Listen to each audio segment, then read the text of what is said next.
to your right, I see we're out of time.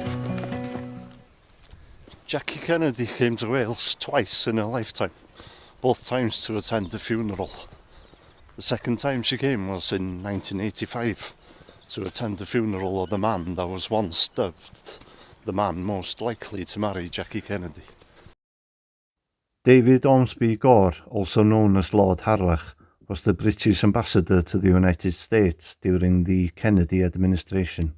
He had been a lifelong friend of John Kennedy, and President Kennedy referred to him as a kind of ambassador.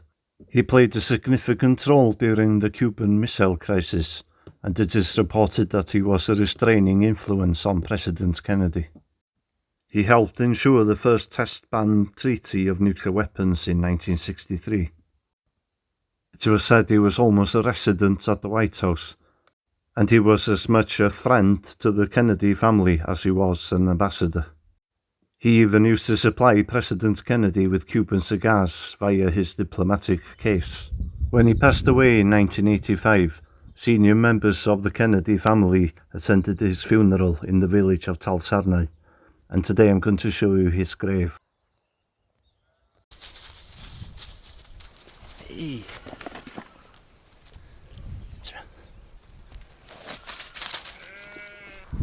Getting close to the churchyard now. Last time I was here was about a week ago. I came here just to find the grave because I didn't want to turn up today and have to spend a lot of time looking for it. There was a bit of a roadblock when I came. There was a herd of cattle there and they just blocked the road. I couldn't get past for quite a while. Following the Kennedy assassination in 1963, Ormsby Gore continued in his post as ambassador until 1965. In May 1967, his wife, Sylvia Lloyd Thomas, was involved in a car accident in the Talsarnau area. Still alive when she was removed from the car, she passed away en route to Minffordd Hospital nearby. Both Robert Kennedy and Jackie Kennedy attended the funeral, flying into Penarlag Airport in North Wales before making the short journey over to Shropshire. Almost exactly a year later, Robert Kennedy was assassinated. Ormsby Gore was a pallbearer at his funeral. Ormsby Gore had 5 children from his marriage with Sylvia Thomas.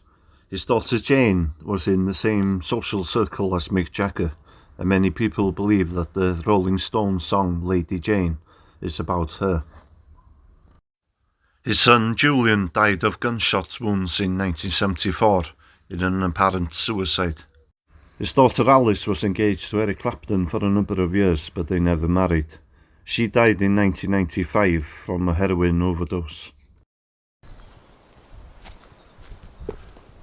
Okay, just going to the front of the church now.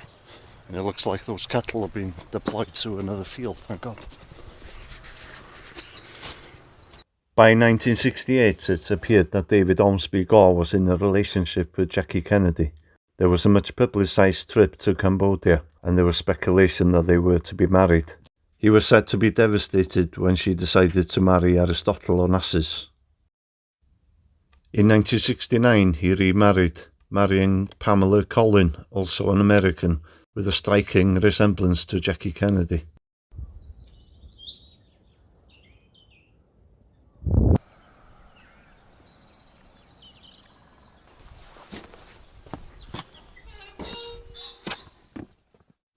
Ormsby Gore's funeral was held on the 1st of February 1985 at Llanfihangel Traethau Church. Accompanying Jackie Kennedy was John Kennedy's siblings, Jean Kennedy Smith and Senator Ted Kennedy.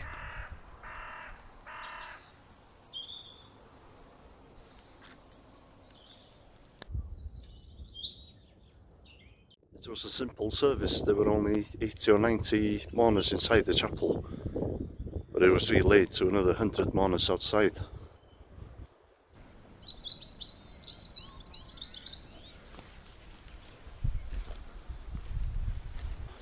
I wrongly assumed that the grave was at the far end of the cemetery, because I saw a picture of Jackie Kennedy and Ted Kennedy walking just by these graves here, obviously leaving the service. But the grave's actually to the left here. Just show you. It's actually quite a modest grave, really.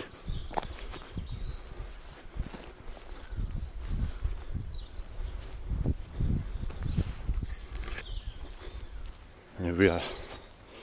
David Ormsby Gore, 5th Baron of Harlech, died in 1985. Tragically, he died in a car accident near Oswestry, I believe. He initially survived the crash, but died in the hospital in Shrewsbury the following day.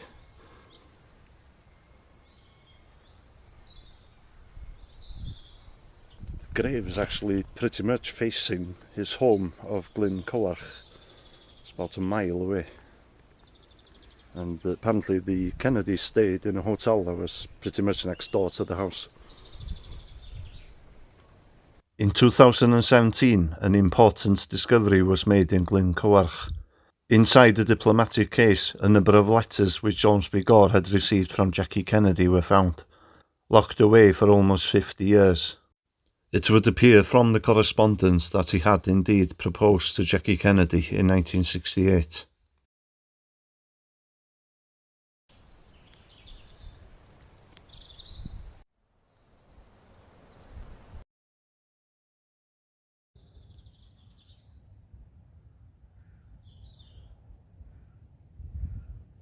Ted Kennedy said outside the church that Ormsby Gore was President Kennedy's best friend in Britain, and that he was loved like a son by their mother Rose.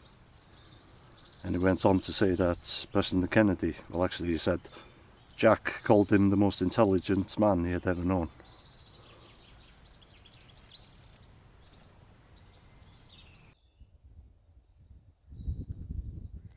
Jackie Kennedy was fighting back tears as she was leaving the cemetery.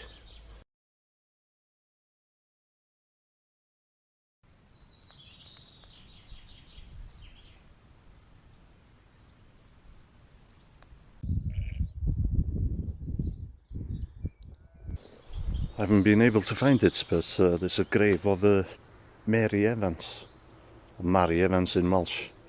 She was a cult leader in around 1785, I think.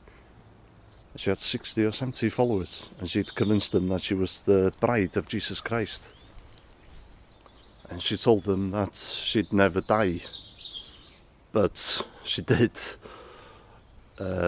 Her followers didn't bury her for a long time because they believed that she was never going to die. In Wales, she is known as Mary of Antell Wen, or Mary of the White Cloak, because of the white cloak that she used to wear. Eventually, it was the authorities who insisted that she was buried here, and the cult soon dissolved after her passing.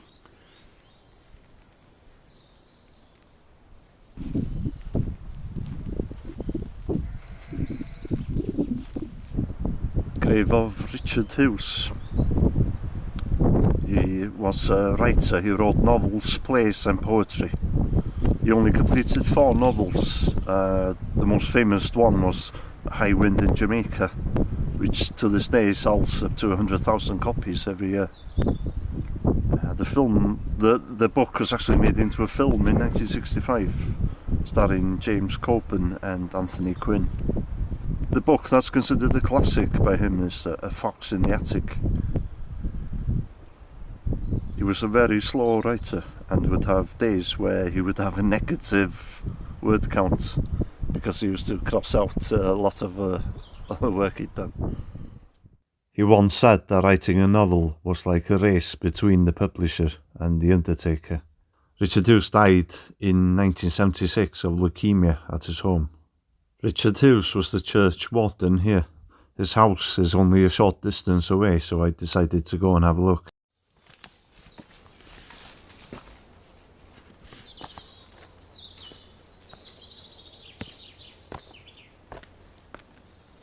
Oh no. Oh God. A bit nervous about this. God, that's not a ball, is it?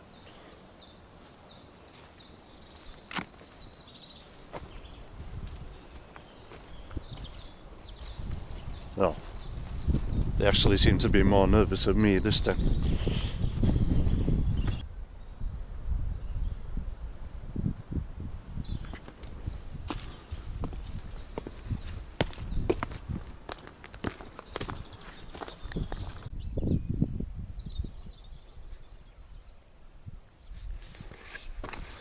How's that for a view?